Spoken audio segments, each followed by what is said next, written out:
Welcome back to clean news Rajasthan. चलिए देखते हैं राजस्थान की 15 फटाफट बड़ी खबरों को। अब सदन में बजेगा बीजेपी का डंका। बात करते हैं उपचुनाव के सबसे बड़े इफेक्ट की। आमतौर पर माना जाता है कि कोई उपचुनाव किसी प्रदेश में सरकार नहीं बदलता, लेकिन किसी सरकार के बारे में परसेप्शन जरूर बदल सकता है। इस बार प्रदेश में 7 सीटों पर हुए उपचुनाव में भी ऐसा ही कुछ हुआ है। इन नतीजों से जहां बीजेपी के विधायकों की संख्या बढ़ी है और कांग्रेस को कुछ नुकसान हुआ है, लेकिन सबसे बड़ा नुकसान हुआ है हनुमान बेनीवाल की राष्ट्रीय लोकतांत्रिक पार्टी को। दरअसल इस चुनाव के बाद विधानसभा में बोतल बंद हो गई है। वहीं अब पहले से ज्यादा मजबूत होकर सत्ता पक्ष कैसे काम करेगा और विपक्ष की अप्रोच कैसी रहेगी, इस पर भी जनता की नजर रहेगी। उपचुनाव में कांग्रेस को 3 सीटों के नुकसान के बाद मुख्य विपक्षी दल अब 66 विधायकों के साथ सदन में बैठेगा। वहीं सत्ता पक्ष के पास अब 4 सीट की बढ़ोतरी के बाद बीजेपी के 119 विधायक विधानसभा में होंगे। सत्ताधारी खेमे के सरकारी मुख्य सचेतक जोगेश्वर गर्ग कहते हैं कि जनता ने जो जिम्मेदारी दी है उससे सरकार ज्यादा मजबूत हुई है। राजस्थान में मुफ्त में नहीं मिलेगा पानी, अब खाली करनी होगी जेब। राजस्थान में पीने का पानी महंगा हो सकता है क्योंकि पानी के बिलों पर जो छूट पिछली सरकार ने उपभोक्ताओं को दी थी उसे जल दाय विभाग वापस ले सकता है। जल जीवन मिशन में पानी के बिलों की रेट्स पर लंबी चर्चा हुई, जिसमें शहर और गांव के बिलों में रेट्स फिर बढ़ने के संकेत मिले हैं। राजस्थान के शहरों में फिर से पेट्रोल महंगा हो सकता है। 15,000 लीटर तक की छूट का फैसला PHUD वापस ले सकता है। पानी के बिलों में वाटर चार्ज 55 रुपए, सीवरेज चार्ज 8 रुपए 15 पैसे वापस ले सकता है। सूत्रों के मुताबिक PHUD कन्हैयालाल चौधरी ने JJM O&M पॉलिसी की चर्चा के दौरान इस बात के संकेत दिए हैं। अजमेर दरगाह में शिव मंदिर होने का दावा। अजमेर दरगाह में शिव मंदिर होने का दावा से जुड़े परिवाद का कल न्यायिक मजिस्ट्रेट अजमेर पश्चिम की कोर्ट ने बड़ा फैसला सुनाया। कोर्ट ने मामले के 3 पक्षकारों को नोटिस जारी करने के आदेश दिए हैं। इस मामले में अल्पसंख्यक मंत्रालय, दरगाह कमेटी और पुरातत्व विभाग को नोटिस जारी कर जवाब पेश करने के लिए 20 दिसंबर की तारीख तय हुई है। 60,000 मंथली सैलरी चाहिए नौकरी तो IIT मद्रास में तुरंत करें आवेदन। भारतीय प्रौद्योगिकी संस्थान से पढ़ाई करने का सपना हर किसी का होता है। अगर ये सपना पूरा नहीं हो सका तो यहाँ नौकरी करके इसे पूरा कर सकते हैं। इसके लिए IIT मद्रास ने ICNSR के तहत सीनियर एग्जीक्यूटिव के पदों के लिए वैकेंसी निकाली है। जिन उम्मीदवारों के पास इन पदों से संबंधित योग्यता है वे आधिकारिक वेबसाइट पर जाकर आवेदन कर सकते हैं। इसके लिए आवेदन प्रक्रिया शुरू हो चुकी है। इस भर्ती के लिए जो कोई भी आवेदन करने की सोच रहे हैं वो 15 दिसंबर तक या उससे पहले अप्लाई कर सकते हैं। जवाई नदी के पानी को लेकर सड़कों पर उतरे किसान। जालौर जिला मुख्यालय पर जवाई नदी के पानी के 1/3 से तय करने और बीमा क्लेम की लंबित राशि किसानों को दिलाने सहित मांगों को लेकर किसानों का 9 दिन से धरना जारी है। जिला मुख्यालय पर धरना के तहत 9वें दिन किसानों ने जालौर शहर को बंद रखकर विरोध प्रदर्शन शुरू किया है। कई जगहों पर किसानों ने सड़कों पर टायर जलाकर विरोध प्रदर्शन किया। जालौर के किसानों की मांग है कि जिले की जवाई नदी की जवाई बांध के पानी पर जालौर जिले का 1/3 हक तय किया जाए। जवाई के पानी पर जालौर की पहली प्राथमिकता हो। इसके अलावा पटवार मंडलों के अटके पड़े लंबित किसानों के बीमा क्लेम को किसानों पर समय पर दिया जाए।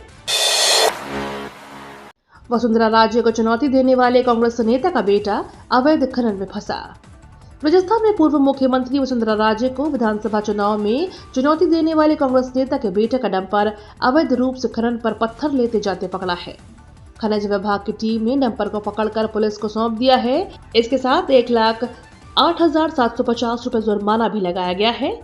हालांकि अभी तक जुर्माना जमा नहीं हुआ है। खनिज विभाग से प्राप्त जानकारी के अनुसार पिडावा क्षेत्र के अवैध क्रशर चलाने के लिए अवैध परिवहन की शिकायत पिछले कुछ समय से लगातार मिल रही थी, जिस पर विभाग की टीम ने अकस्मात चेकिंग की तो पिडावा के निकट बिना रवन्ने के मैन से स्टोन भरकर ले जाते हुए डंपर नंबर RJ 20GB 5973 पकड़ा गया।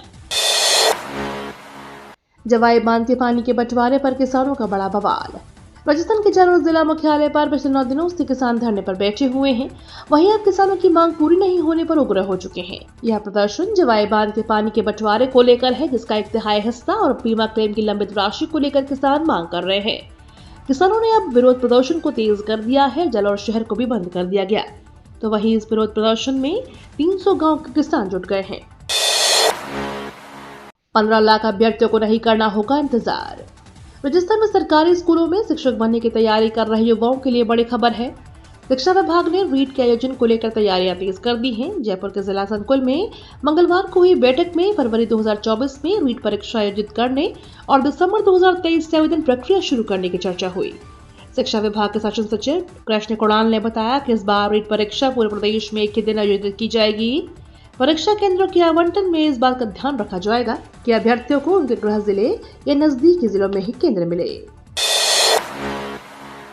पहली बार 9 से 12 तक की अर्धवार्षिक परीक्षा एक साथ। राजस्थान में इस बार 9वीं से 12वीं तक की अर्धवार्षिक परीक्षा 17 दिसंबर से 27 दिसंबर तक चलेंगी। राज्य में पहली बार एक साथ अर्धवार्षिक परीक्षा करवाने के लिए शिक्षा विभाग ने कैलेंडर जारी किया है। परीक्षा के चलते इस बार सर्दियों की छुट्टी भी 25 दिसंबर से नहीं होगी। राजस्थान में शिक्षा विभाग से जुड़े सरकारी व प्राइवेट स्कूलों में कक्षा 9 से 12 तक की अर्धवार्षिक परीक्षा 17 दिसंबर से शुरू होंगी। प्रदेश में ऐसा पहली बार हो रहा है। सरकारी व प्राइवेट स्कूलों में परीक्षाओं का आयोजन एक साथ करवाया जाएगा।